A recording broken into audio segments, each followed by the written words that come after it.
Père éternel, je viens te dire merci, merci, merci parce que tu as permis que je puisse encore venir partager avec ton peuple concernant les affermissements et aujourd'hui nous allons voir les conséquences des contacts démoniaques.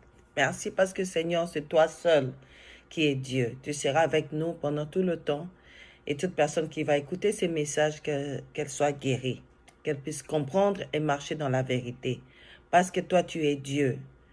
Et je viens te dire merci. Laisse que ton sang puisse inonder.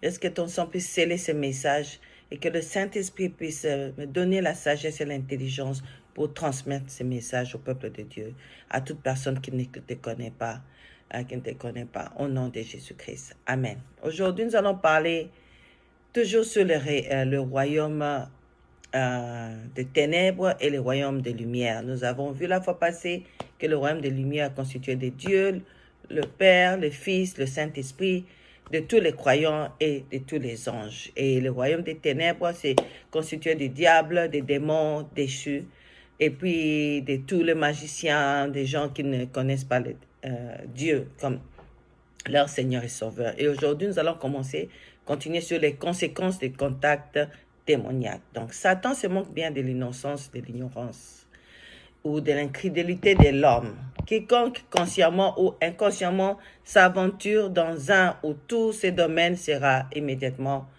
harassé par la puissance de ténèbres. Donc, on a parlé de comment est-ce que le diable agit dans notre vie et nous avons vu c'est par le péché contre Dieu, le péché contre autrui, le péché contre soi-même. On en a parlé.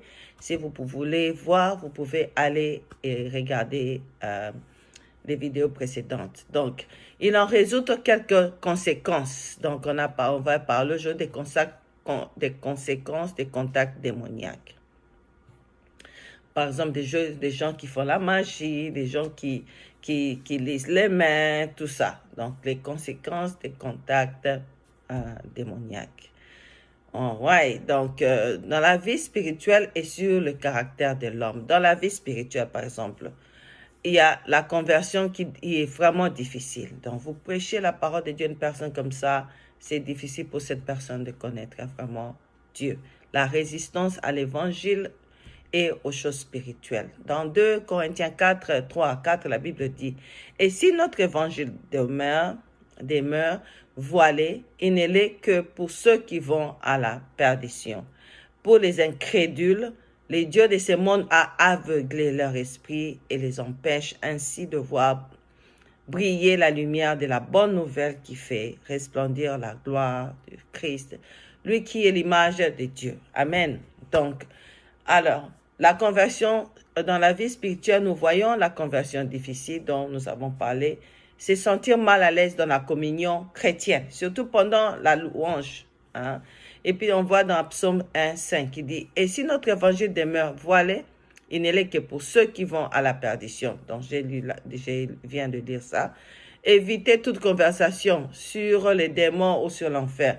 Des gens pareils qui évitent cette conversation parce qu'ils sont ignorants ou ils savent que non, ils savent ce qu'ils sont en train de faire. Le développement des capacités médiumiques, donc les talents de clairvoyance.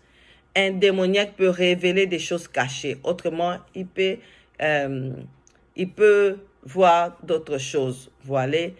Et d'autres qui entrent en transe, des langues inconnues, pas de parlant langue, hein, mais ça c'est différent. Et les pouvoirs de télépathie ou hypnose, ça, ce n'est pas de Dieu. Ça, si quelqu'un te dit de faire ça, refuse parce que ça, ils allaient en embêter. C'est pas pour Dieu. Alors, observation de bruits étranges, des cauchemars, arrestations.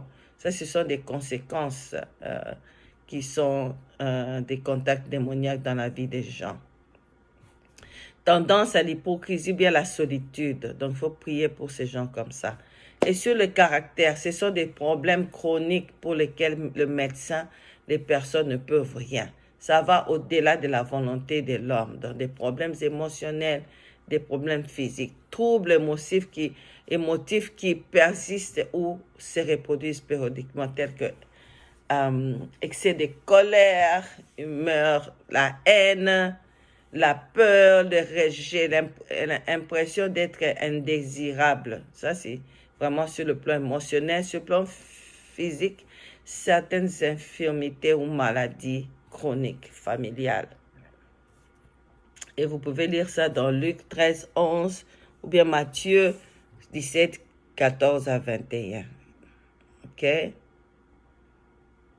Des problèmes aussi sexuels, il y a aussi être vaincu par des passions exagérées de la chair, des pensées ou actes sexuels impurs chroniques tels que l'homosexualité, l'inceste, la stérilité, certaines choses comme ça. Il y a aussi des problèmes de dépendance, être victime de passions exagérées, esclave de la boisson alcoolisée, de la drogue, des musiques mondaines, des tabacs, hein, tout ça, des problèmes d'élocution comme